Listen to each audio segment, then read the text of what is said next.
คุณพ่อสมัยอินทโรจากบ้านโอ้น้องเป็นผู้ซื้อแล้วน้องซื้อโอ้ยบอกมันบาปแล้วน้องซื้อเราอยู่บ้านใกล้ได้เราน้องซื้อ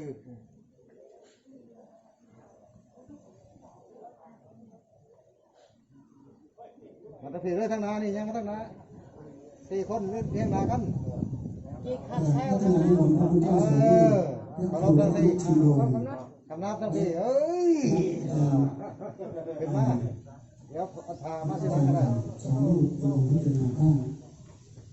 ขณะที่ในมุมที่ฝั่งตรงนี้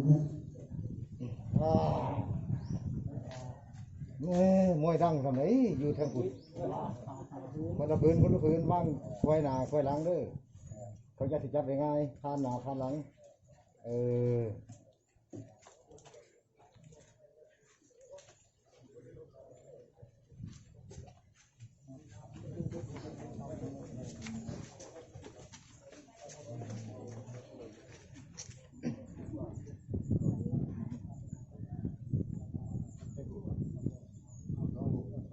เนี่ย2 ลูก2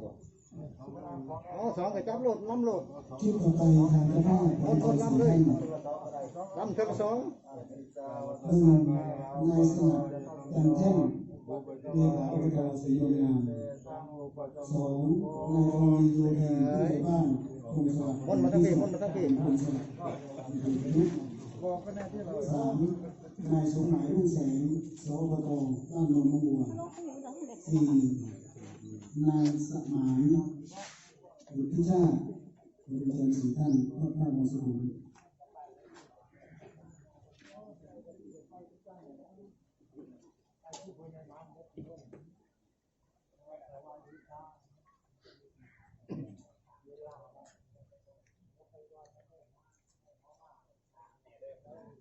ก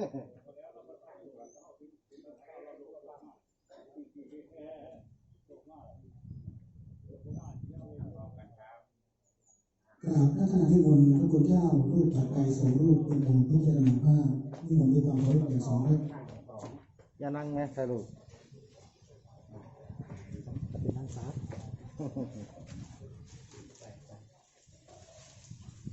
พานหน้าพานหลังกันมีหม่องจับง่ายก็ได้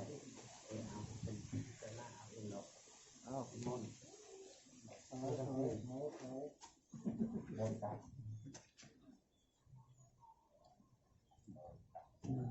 รมดาทานแล้วธรรมดาเรียกมาใช้สุดท้ายพอมิจาวัตสังฆาราอุปาทวยธรรมิโนอุปาจิตวานิโรจันติเตสังอุปัสสโมทุโก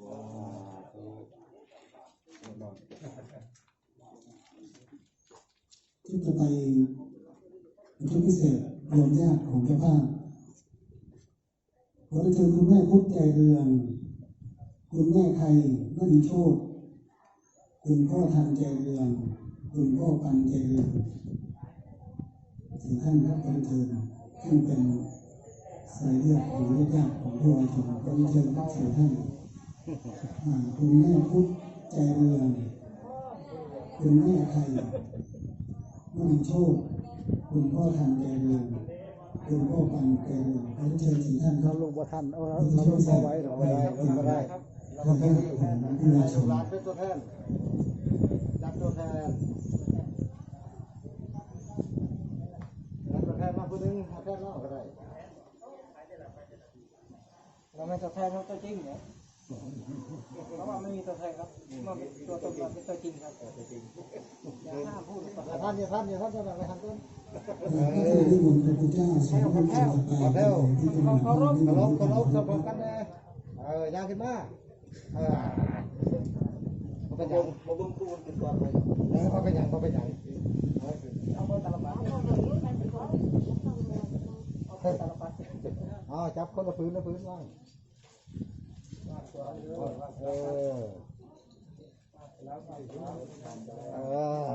เฮ้ยอย่าสั่นเลยอย่าสั่นเลยยืนละพื้นก็ได้กันมาประท่าน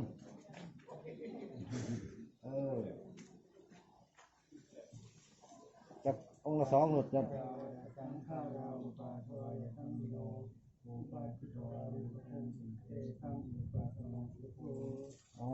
ลงก่อนเดี๋ยวมอมจะลงต้น ชุดต่อไปชุดพิเศษของท่านขอได้เชิญนายประดิษฐ์สารทองบ้านนนหนองบัวนายประมวลปลูกพันธ์อดีตรองนายกองค์การบริหารส่วนตำบลสุขสวัสดิ์อำเภอไพบึง โอ้ยยังไงยังไม่ต้องบอกเขาดอก พิเศษทอดผ้าพิเศ นี่ ษ เราอยู่ข้างนอกโอ้โหเนี่ย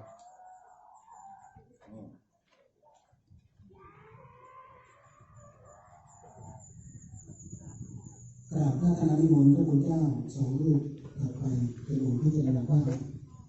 นิมนต์พระทองพระอย่างสูงครับ โอ้ยไปใหญ่ก็ดี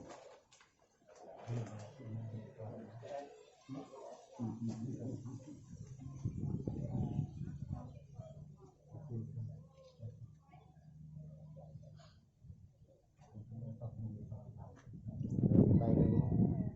ไปที่ ดาวรับดับนาฝ่าผ้า